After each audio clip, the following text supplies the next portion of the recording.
नमस्कार। आज का टॉपिक है भाषा और समाज इस पेपर का। बहुभाषिकता में पिजिन और क्रियोल ये अलग अलग भाषाएं हैं, तो जानते हैं इसके बारे में। पिजिन यानी मिश्रित भाषा। पिजिन, जिस तरह से मैं इसका उच्चार कर रही हूँ, पिजिन, दोनों मात्राएं छोटी आएंगी। पिजिन यानी मिश्रित भाषा। नई नई तकनीकी और विकास के कारण आदमी की सोच बदल रही है। सदियों पुराने मूल्य बदल रहे हैं।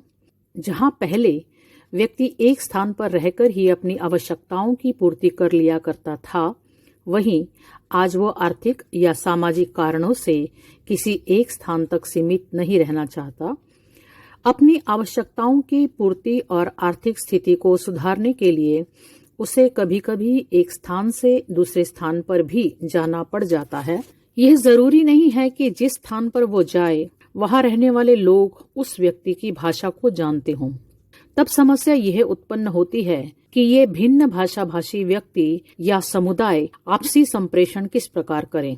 ऐसे में वे एक ऐसी मिलीजुली भाषा का प्रयोग करते हैं जो उन दोनों ही व्यक्तियों समुदायों के लिए बोधगम्य हो। भाषा का ये रूप ही पिजिन भाषा कहलाता है। सरलीकरण और बोधगम्यता इस भाषा के दो आवश्यक तत्व हैं। इस प्रकार देखा जा सकता है कि पिजिन भाषा में दो भाषाओं का मेल किया जाता है, आधार भाषा और दूसरी प्रभावक भाषा। भाषाओं का ये मिश्रण ध्वनि, शब्द, रूप, वाक्य, अर्थ आदि किसी भी स्तर पर हो सकता है। टोड ये एक विद्वान है। उनका मानना है कि पुर्तगाली नाविकों के प्रभाव में आकर 16वीं सदी के दौरान सुदूर पूर्व और पश्चिम में यह पिजिन भाषा विकसित हुई। इस पुर्तगाली आधारित पिजिन ने शीघ्र ही आभ्यंतरिक तरीके से सामान्य भाषा यानी लोक भाषा के रूप में अपनी जड़ों को विकसित किया। कहा जाता है कि बहुत सी मिश्रित भाषाओं का सामान्य स्रोत पुर्तगाली आधारित ही है। ब्रिटानिका इंसाइक्लोपीडिया में पिजिन को इस प्रकार परिभाषित किया गया है: एक ऐसी भाषा जो सरलीकृत व्याकरण और बहुत सीमित शब्दावली के साथ होती है। पिजिन आमतौर पर दो समूहों के बीच किसी सामान्य भाषा के न होने वाले वार्तालाप के लिए पैदा होती है। पिजिन के सृजन के लिए आमतौर पर आवश्यक होता है भिन्न भाषा समुदायों के बीच लंबा और लगातार संपर्क, उनके बीच संवाद की आवश्यकता और भाषा और भिन्न भाषा के बीच व्यापक और सुलभ भाषा की अनुपस्थिति। इस प्रकार पिजिन का मुख्य उद्देश्य संप्रेषण होता है। यह संप्रेषण दो भाषाओं के बीच एक सामान्य भाषा न होने के कारण अपनी विभिन्न आवश्यकताओं की पूर्ति के लिए उत्पन्न होता है। यही कारण है कि पिजिन भाषा केवल आवश्यकताओं की पूर्ति तक ही सीमित होकर रह जाती है। साहित्य, विज्ञान, दर्शन और कला जैसे क्षेत्रों से वह जुड़ नहीं पाती। भोलानाथ तिवारी का कहना है कि पिजिन शब्द मूलतः अंग्रेजी शब्द है।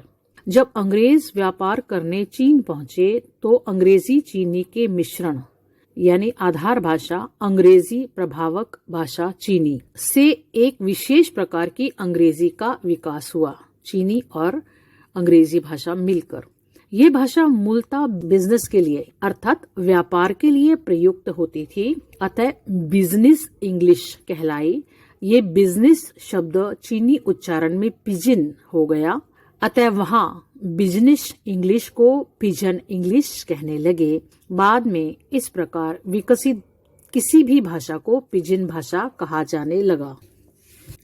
हिंदी में इसे मिश्रित भाषा नहीं कह सकते, क्योंकि मिश्रण में केवल मिलने का भाव है, एक को आधार भाषा और दूसरी को प्रभावक भाषा होने का नहीं। इसलिए हिंदी में अंग्रेजी से पिजिन शब्द ले लेना उचित समझा गया। कलकत्ते में कलकतिया हिंदी इसी प्रकार की पिजिन हिंदी है, जिसमें भाषा एक हिंदी है और भाषा दो बंगला है। बम्बईया हिंदी भी ऐसी है, जिसे भाषा एक हिंदी में है और भाषा दो मराठी। इसी प्रकार जगदम्बा प्रसाद दीक्षित का उपन्यास मुर्दा घर बम्बईया हिंदी में ही लिखा गया है। उपरोक्त सभी बातों को ध्यान में रखते हुए पिजन भाषा को लेकर कुछ महत्वपूर्ण बिंदु इस प्रकार हैं।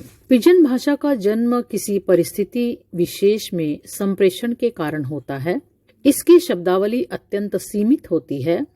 पिजन भाषा का कोई निश्चित व्याकरण नहीं होता। पिजन भाषा केवल एक पीढ़ी तक ही सीमित रहती है, इसलिए इसका कोई साहित्य, विज्ञान, दर्शन और कला आदि क्षेत्रों में विस्तार नहीं होता।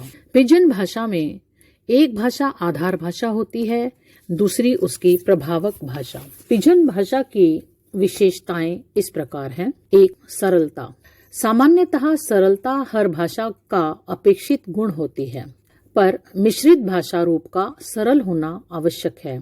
कारण ये है कि इसके प्रयोक्ताओं का भाषा बोध स्तर बहुत निम्न होता है।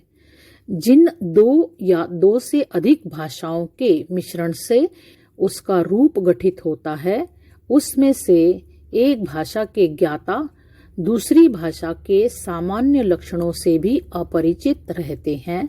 अतः सरल से सरल भाषा रूप का व्यवहार करने से ही उनका प्रयोजन सिद्ध होता है। तात्पर्य ये है कि भाषा की सूक्ष्मताओं में जाना उनका उद्देश्य नहीं होता। दूसरी विशेषता है संक्षिप्तता। मिश्रित भाषा रूप का संक्षिप्त होना आवश्यक है। इससे कम शब्दों और वाक्यों से काम चल जाता है। कारण ये है कि इसे व्यवस्थित रूप में सीखने की कोई व्यवस्था नहीं रहती। इसलिए यदि इसका विस्तार किया जाएगा तो विभिन्न भाषा समुदाय के लोगों को विचार विनिमय में बड़ी असुविधा होगी। तीसरी विशेषता है काम चलाऊ संप्रेषणीयता। मिश्रित भाषा रूप का निर्माण किसी प्रकार विचार विनिमय की आवश्यकता पूरा करने के लिए होता है। जब एक दूसरे की भाषा से अनभिज्ञ लोग एक साथ रहने लगते हैं, तब वे आपस में अपनी अपनी भाषाओं को मिलाकर एक नया रूप गढ़ लेते हैं। अतः इस अनिवार्य आवश्यकता की पूर्ति विभिन्न शब्दों को जोड़ तोड़ कर ली जाती है। चौथी विशेषता है व्याकरण के प्रति उदासीनता। मिश्रित भाषा रूप का कोई व्याकरण नहीं होता, अतः इसके प्रयोग में शुद्धता अशुद्धता का प्रश्न महत्वपूर्ण नहीं माना जाता। भाषा बोलने के नाम पर लोग बोल लेते हैं और अपना काम निकाल लेते हैं। इसे व्यवस्थित करने की ओर किसी का ध्यान नहीं जाता, इसकी आवश्यकता ही नहीं पड़ती। भाषा समुदाय की अनिश्चितता। कुछ एक अपवादों को छोड़कर विभिन्न भाषिक समुदायों को निश्चित कर मिश्रित भाषा रूप का निर्माण नहीं किया जाता। ये तो संयोग और प्रयोजन की बात है कि भिन्न भिन्न भाषा समुदायों के बीच मिश्रण हो जाता है। चीनी और अंग्रेजी भाषाओं का मिश्रण अवश्य योजनाबद्ध रूप से हुआ था। इसके अतिरिक्त अंतर्राष्ट्रीय स्तर पर एक व्यापारिक भाषा का निर्माण भी योजनाबद्ध रूप में हुआ। बम्बई, कलकत्ता आदि में मिश्रित भाषा रूप प्रचलित हैं, वे योजनाबद्ध नहीं हैं। वस्तुतः भाषा मिश्रण में भाषा नियोजन की तरह कोई रूपरेखा निर्धारित नहीं की जाती, यह प्रयोजनानुसार स्वतः हो जाता है। परंपराहीनता। मिश्रित भाषा रूप में भाषा समुदायों की निश्चितता और स्थिरता नहीं रहती, इसलिए उसकी कोई परंपरा भी नहीं बन पाती। सच तो ये है कि जब मिश्रित भाषा रूप को कोई सुदृढ़ अथवा मानक रूप प्रदान करने का प्रयास किया जाएगा, तब उसका स्वरूप ही बदल जाएगा। परंपरा और स्वरूप स्थिर हो जाने पर वह भाषा रूप न रहकर एक स्वतंत्र और सामान्य भाषा का गौरव प्राप्त कर लेगा। अतः उपरोक्त सभी बातों के आधार पर कहा जा सकता है कि पिजन का अपना इतिहास होते हुए भी वो मूल भाषा नहीं होती। इसका व्याकरण अल्प विकसित तथा सरलीकृत तो होता ही है, इसकी शब्दावली भी बहुत सीमित होती है। इसका ढांचा स्थानीय रहता है, शब्दावली प्रायः बाह्य भाषा ही होती है। साथ ही इसके लिंग, वचन और पुरुष के नियम शिथिल हो जाते हैं। इस प्रकार की भाषा सिंगापुर, श्रीलंका, आसाम, गोवा में अस्तित्व में आई। बम्बईया हिंदी भी पिजन भाषा ही है। यहाँ पर यह टॉपिक समाप्त होता है।